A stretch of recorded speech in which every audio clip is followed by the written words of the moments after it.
Well, I'm not sure if everybody knows exactly what they're looking at right here. Now, these are not boats, they're models. I know they look an awful lot like real boats, and we're really impressed with that. The reflections, this whole scene is just so pretty. A man made us 2 of these models. His name is Ryan Talbot. He made this Dory model from the videos that we did, not from any plans. He had no dimensions, no anything. He made the jig exactly the way we did it, all the details, the plastic frames.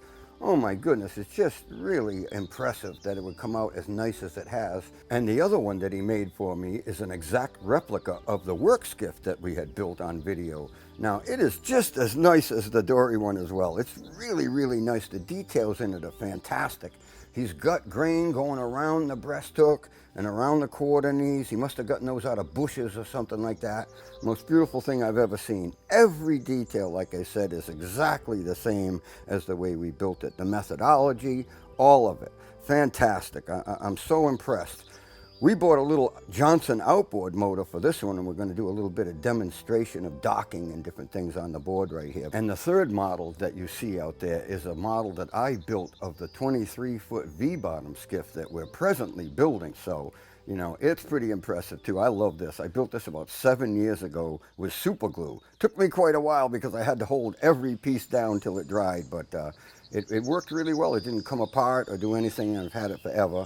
And we're going to compare it to the shape of the boat in the other room, just kind of put the two together. The plans for the skiff are coming up really soon. We're going to be selling those, and I think that they'll be comprehensive enough for anybody to go ahead and build one of these boats, because really it's a matter of understanding, and the actual workmanship on the boats isn't all that difficult. So, you know, boats like this can be built by many, many people if they have a little bit of information, some patience, and some understanding of the process. It's a pleasure to see these 3 models alongside each other. They just go with each other so pretty, so beautifully. I just can't get over it. And the scene in the water down here is just fantastic. The water's smooth enough to get this reflection, and we got a little bit of wind, and they're drifting around. I got the bows of all 3 of the boats tied to the dock here, and it just looks great. I built the dock myself out of popsicle sticks and different things like that, and we got some little pylons we stuck in the ground. So we're just creating a little scene of what it might look like, you know, or what it may have looked like a few years back when boats like this were quite common. All the skiffs that I used to be involved in and run and build, and dories and different things like that, and you know, it's impressive. I think that's something that I was really happy to see. And I'm going to be very, very happy if I can get Ryan Talbot involved in building a model of the ORCA that we're going to build.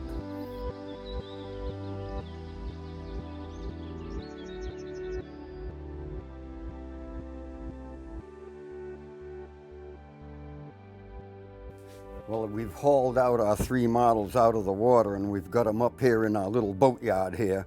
And I wanted to show you a little demonstration maybe of how you might handle a skiff like this in open water.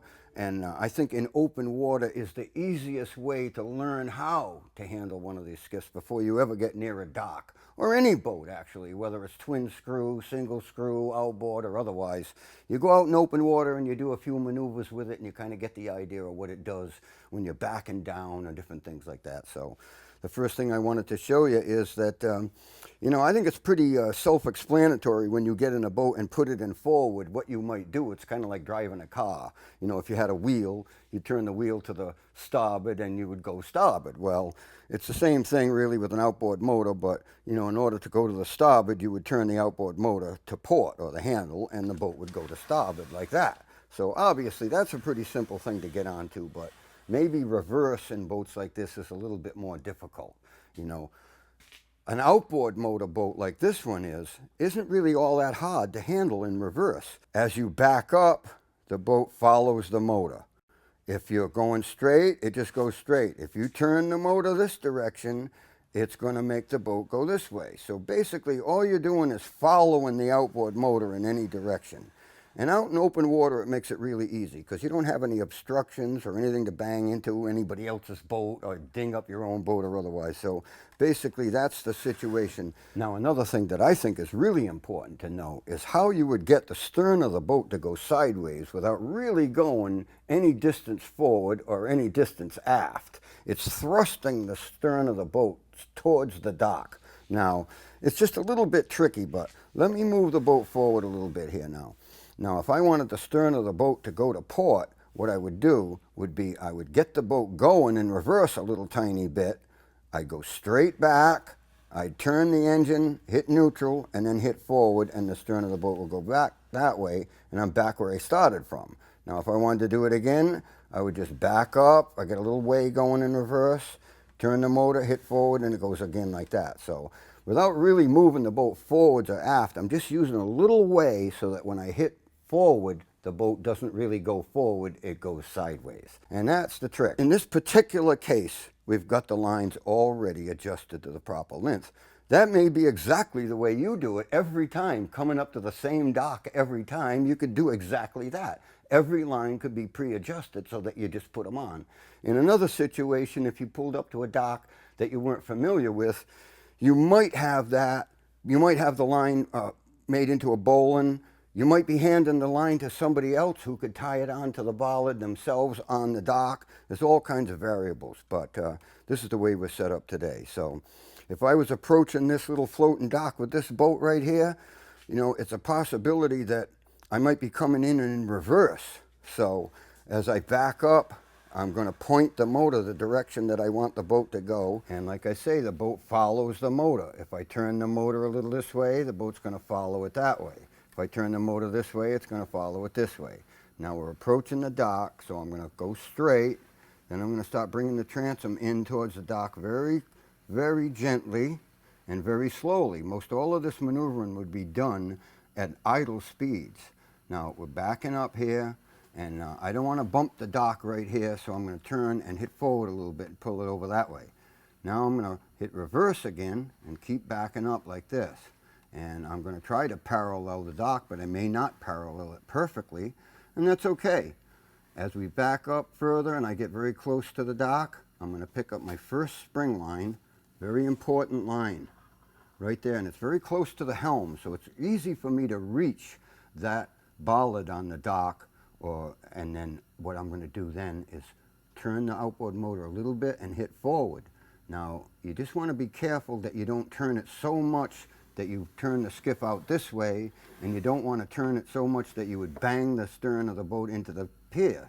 So you're just going to hit forward a little bit and see what it does at idle speeds and tension up that spring line. Now, the first line that we put up, it wouldn't have to be tied off to the proper length. It could be thrown onto a bollard and then adjusted here, you know, and then the same thing with the other one. Or it could be tied off and handed to somebody and they could put it around the bollard and tie it off. So there's different things you can do with the ends of the line. Now once it's tensioned up like that, you can actually leave the boat in gear and walk away from the helm and then grab your second spring line and put that on the dock. Now I've got it sprung forwards and aft. The boat can't go forward and can't go aft. It can turn a little tiny bit, but it really isn't any big deal. You've got fenders between the dock and the boat. And then once you've got the two spring lines on there like that, now the next thing would be to attach a stern line. Now you can take the engine out of gear and then tie into a bollard like this with a bitter end. You go around twice like that, and then you throw one loop on that little protrusion right there and have the bitter end facing you so you can keep it tight. Now if the line were long enough, you could go around that bollard in reverse like that and just put a safety on it, but it's not necessary here. Now then I would just walk forward and then I'd attach the bow line like that and do the same exact thing. Have the tail, the bitter end, facing you. So you don't go around too many times. So now you've got the spring lines to stop it from going forwards and aft. You've got the stern line to stop the stern from migrating away from the dock like that. And you've got the bow line to stop it from migrating like that. It's totally secure, just like that. with a few fenders overboard. You won't scratch up your boat or do any damage, and it can pretty much sit there in all kinds of different weather as long as you've got a few fenders.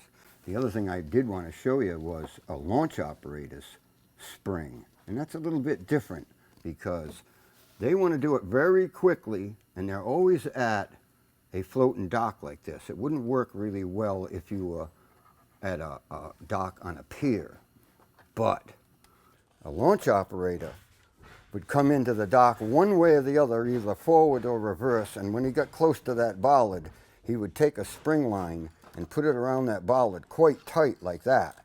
Now the boat can't go forward, reverse, or in any direction, and everybody can step on the launch or off or whatever you want.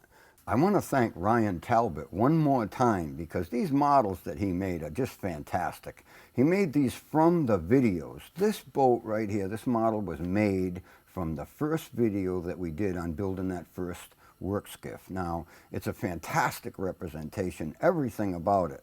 The grain in the knees, the size of the lumber, you know, the way he set it up, just everything. It's just amazing. I'm really proud of it, even though I didn't build it myself. He's also made this model right here. This is a representation of the little dory that we had built, and I think it's just gorgeous. The lines are pretty. He did these models from our videos, the videos only, no plans, no drawings or anything. And I think it takes a special guy to do things like that. This is really, really nicely done. Every detail, the knees, the gunnels are exactly the way we made the gunnels. He's even made his own hardware. These are the roll locks made of brass, you know, and the oar locks, incredible, just beautiful. He's put the leather protective things on the oars right here, which we didn't do, but that's a way to do it, I guess. He's made the plastic frames, and they sink right into the bottom exactly the same way I did it to keep the bottom free for bailing it and different things like that. He's got the gunnels open just the way I did so you can empty the boat out. Seat risers in it, the 3 seats, you know, the breast hook, the transom with the skull and notch in it and all those different things. And I mean, it's just incredible. You know, to work in this scale is just, I would think it would be complicated. It would be complicated for me to work in this scale. It was very complicated for me to build the model of the V-bottom skiff.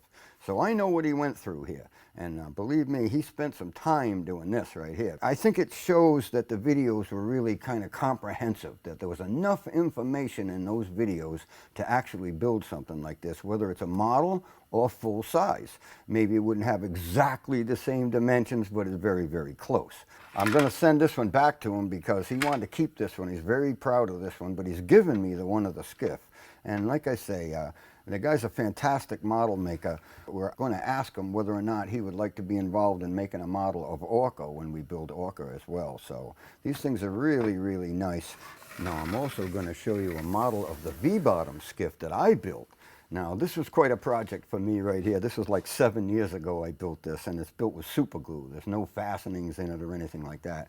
It was a little complicated, but, you know, it was actually the coordinating of your hands and different things that was difficult. I had the concept of how it was going to be built in my mind all along, and right now we've got the boat next door and we're building it right now. We've come to the point where we've got the entire sole in it, and obviously it's built upside down like this. I've got a couple more side planks to put on it as I go along, and the bottom has to be put on it. So, you know, we're working on it, and I would say that I would take a look at those videos because I think those videos really show you a lot about the construction of a boat like this. And, you know, it's kind of an imagination that I've got that allows me to create things like this. So, you know, I'm pretty proud of that skiff that we're building right now, and I think it's going to be a fantastic little sea boat, and very, very strong, very comprehensively designed as far as I can tell, and we're just ecstatic about building it.